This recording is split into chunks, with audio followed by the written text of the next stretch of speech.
کسی نے جا کر بتا دیا سالمہ تیرا بیڑا غرق ہو گیا ہے، جس کی دعا سے اتنی برکتیں آئی تھی اب بددعا نکل چکی ہے۔ مال لے کر آئے، جب مال دربار رسالت میں پہنچا لے کر، جب یہ خبر ملی تو حضور نے فرمایا تیرے آنے سے پہلے اللہ نے مجھے لینے سے منع کر دیا۔ 10 نکالو، یہ قرآن ہے، 12 نمبر 10 نکالو۔ ایک آدمی حضور کے پاس آیا اور آ کر کہنے لگا یا رسول اللہ میرے لیے دعا کر دو میرا مال بڑھ جائے۔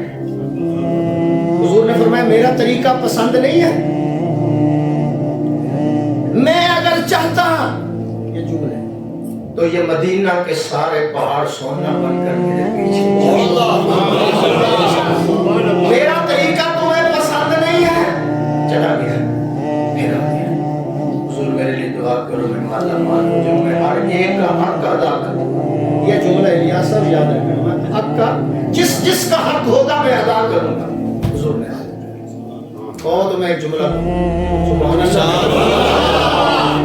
حضور نے ہاتھ اٹھا لیا۔ اللہ فرماتے ہیں یہ بڑے پیارے ہاتھ ہیں، جب یہ ہاتھ اٹھتے ہیں تو میں مدینہ والوں کو بارش عطا کر دیتا ہوں، جب یہ ہاتھ اٹھتے ہیں تو میں عمر کو کلمہ پڑھا دیتا ہوں، جب یہ ہاتھ اٹھتے ہیں تو میں ابو ہریرہ کی اماں کو مسلمان بنا دیتا ہوں، جب یہ ہاتھ اٹھتے ہیں تو شیر خدا پر گرمی سردی کا اثر ختم ہو جاتا ہے۔ سبحان اللہ۔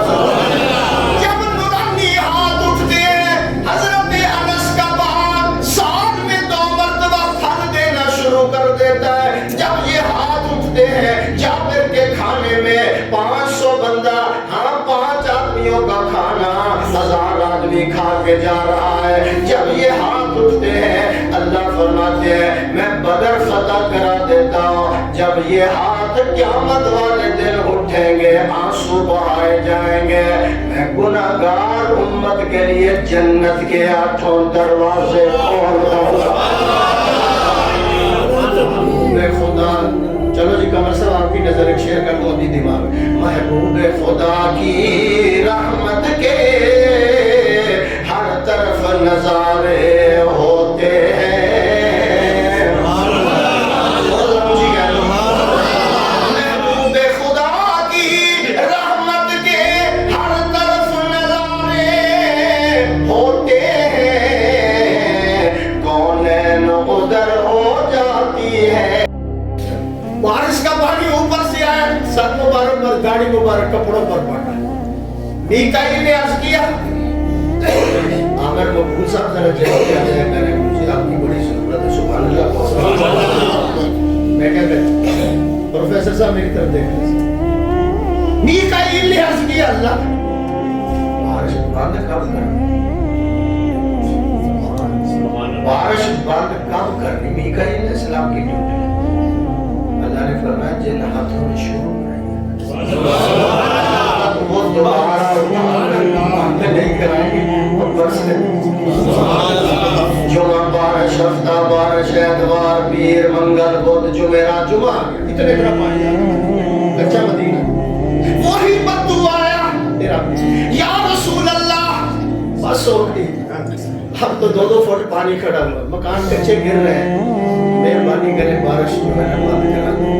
حضور منبر پر بیٹھے تھے ایسے اللہم حوا لینا ولا علینا، یا اللہ مدینے والے بارش سے نہ چکے ہیں، مجھے علاقوں کو ضرورت ہے جو میں دیکھنا وہ میری طرف دیکھو گے تو پتہ چلے جن علاقوں کو ضرورت ہے یا اللہ بارش ادھر برسا دے۔ ایسے کر رہے تھے، اب ایسے کیا جب دعا ختم ہوئی صحابہ فرماتے مدینے کے اوپر بادل تھے، حضور کا یہ ہاتھ ادھر آیا، ادھر والے بادل ادھر چلے گئے، ادھر ہاتھ آئے تو ادھر والے بادل، اور ایسے نظر آتا تھا جیسے رسول اللہ نے بادلوں کو ہاتھوں سے رخصت کر۔ اس دیوانے کو بٹھا دو ادھر سے بیٹھ جاؤ، حضور کو ادھر ہی بیٹھ جاؤ۔ تو یہاں میں فٹ کرنے لگا ہوں محبوب خدا کی رحمت کے ہر طرف نظارے ہوتے ہیں، کونین ادھر ہو جاتی ہے جس طرف اشارے ہوتے ہیں۔ اس کا نام سالبہ تھا، جس نے کہا دعا کر دو، حضور نے ہاتھ اٹھائے، بکریاں تھی وہ ایک کنال میں جب حضور نے دعا کر دی تو بکریاں بڑھ گئی، تو وہ 2 کنال کا پلاٹ خریدا، تو وہ 3 میں چلا گیا، تو پھر اس نے کوئی باہر جا کر بڑی حویلی لے لی۔ پہلے 5 نمازیں حضور کے پاس مدینے میں پڑھتا تھا، اب مال زیادہ ہو گیا تو 2 نمازیں پڑھتا تھا، اب دور سے آنا پڑتا تھا، ظہر اثر پڑھتا، باقی جنگل میں پڑھتا تھا۔ اب مال اور اضافہ ہو گیا، حضور کی دعا پہرا دیتی جا رہی ہے، تو صرف جمعہ پڑھنے کے لیے آیا کرتا، تو جب اور زیادہ ہو گیا جمعہ بھی کیا، تو حضور نے یہ پوچھا کہ وہ آتا نہیں ہے، یا رسول اللہ مال بہت بڑھ گیا اس لیے وہ آ نہیں رہا۔ فرمایا وہی حسان، وہی حسان، افسوس ہے مجھے ساتھ پڑھنا، افسوس ہے مجھے ساتھ۔ یہ جملہ حضور کی زبان سے۔ ادھر سے اللہ کا حکم آ گیا کہ زکات وصول کرو۔ حضور نے 2 صحابہ کو بھیجا کہ جاؤ فلاں فلاں بندے سے زکات وصول کرو، بکریوں کی تعداد ہے اس میں دیکھو کون سی بکری نکلتی ہے۔ جب اس کے پاس گئے حسان واقع پر، جس کے لیے یہ پارہ نمبر 10 میں واقع ہے، حضور نے بھیجا ہے زکات، اتنا حصہ یہ تو ٹیکس ہے، یہ تو غیر مسلم وہ یار تم آگے جاؤ، واپسی پر میں سوچتا ہوں کیا مال آ گیا نا۔ واپسی پر صحابہ جب آگے گئے دوسرے کے پاس، تو حضور نے بھیجا زکات وصول کرنی ہے۔ حضور نے کہا یہ بکری کھڑی ہے حساب کرو، جب حساب کیا تو یہ بنتی ہے۔ حضور نے کہا یار اس کو چھوڑو، جو سب سے اعلیٰ ہے وہ دے جاؤ۔ آواز نہیں آئی؟ انہوں نے کہا ہمیں اختیار نہیں ہے، ہم نے اتنا ہی وصول کرنا جتنا رسول اللہ نے کہا ہے، تو ہمیں یہ اختیار نہیں ہے۔ اس نے کہا میں خود دربار رسالت میں میں اپنی خوشی سے یہ پیش کرتا ہوں، یہ 2 بکریاں بنتی، میں 5 دینے کے لیے تیار ہوں۔ جب واپس آئے تو پھر اس کو کہا بھائی دو، اس نے کہا یہ تو جزیہ ہے، یہ تو غیر مسلموں سے لیا جاتا ہے، مسلمانوں سے تھوڑا لیا جاتا، یہ زکات نہیں، یہ ٹیکس ہے، یہ جزیہ ہے، یہ فلاں ہے، یہ آپ باتیں جو بات آپ تک پہنچانا چاہتے ہیں۔ حضور کو آگے بتایا یا رسول اللہ، اس نے ایسے فرمایا یا بھائی حسان، یا بھائی حسان، سال کا برباد ہو گیا، سال کا تباہ ہو گیا، یا سال کا تباہ ہو گیا، یا بھائی حسان، یا بھائی حسان۔ حضور دنیا سے چلے گئے، ابو بکر کے زمانے میں لائے بوریاں بھر کر، صدیق اکبر نے کہا جس کو نبی نے قبول نہیں، بولو بولو میں کون ہوتا ہوں اس کو لے جاؤ اس کو۔